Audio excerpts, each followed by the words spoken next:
এখন অনেকটা চেঞ্জ এসছে। পিয়াস অ্যাবাকাস সব থেকে বেস্ট। আমরা বাচ্চাদেরকে খুব যত্ন সহকারে হাতে ধরে অ্যাবাকাস শেখানো হয়। প্রিয়াংশ অ্যাবাকাস আপনার সন্তানকে বানাবে জিনিয়াস। নমস্কার, আমি রাহুল চক্রবর্তী, প্রিয়াংশ অ্যাবাকাসের মার্কেটিং ডিপার্টমেন্টে হেড। তো আজকে আমাদের সঙ্গে একজন স্টুডেন্টের গার্জিয়ান আছেন, তো ওনার সঙ্গে একটু কথা বলে নিচ্ছি। ম্যাম, আপনার নাম? আমার নাম সুস্মিতা ঘোষ। আপনি আপনার বাচ্চা কোন স্কুলে? কত বছর বয়স? বাচ্চার বয়স 5 প্লাস। ভালো। তো ম্যাম, আপনি যে প্রিয়াংশ অ্যাবাকাসে বাচ্চাকে ভর্তি করেছেন, তো এখন বাচ্চা কত নম্বর সেমিস্টারে?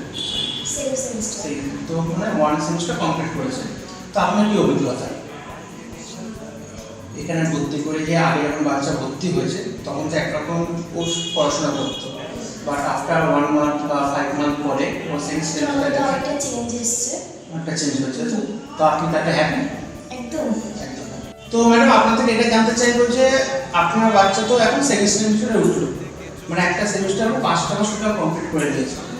তো যারা এখনো যেসব গার্জেনরা অ্যাবাকাসে এখনো তাদের বাচ্চাদের ভর্তি করায়নি বা করাবে কিনা ভাবছে, বা কেনই বা প্রিয়াংশ অ্যাবাকাসে ভর্তি করাবে, আপনি তো করছেন অ্যাবাকাসে, প্রিয়াংশ অ্যাবাকাসে যে বাচ্চাদের যে হাতে ধরে শেখাচ্ছে বা নিজেও দেখতে পাচ্ছেন কতটা ডেভেলপ করছে। তো আপনার থেকে জানতে চাইবো আদার্স যেসব গার্জেনরা আছে তাদের কাছে আপনার কি বক্তব্য থাকবে?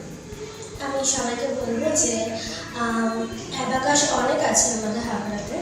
তো পিয়াস অ্যাবাকাস সব থেকে বেস্ট আমার মনে হয়, কারণ এখানে বাচ্চাদেরকে খুব যত্ন সহকারে হাতে ধরে অ্যাবাকাস শেখানো হয়। আর এখনকার সময় দাঁড়িয়ে প্রত্যেকটা বাচ্চার জন্য অ্যাবাকাসটা খুব ইম্পর্টেন্ট। তাই আমি সাজেস্ট করবো সবাইকে, সবাই সবাই এখানটায় বাচ্চাদেরকে অ্যাডমিশন। থ্যাংক ইউ ম্যাম, আপনি এতটা টাইম দেওয়ার জন্য অসংখ্য ধন্যবাদ। নমস্কার। প্রিয়াংশ অ্যাবাকাস আপনার সন্তানকে বানাবে জিনিয়াস।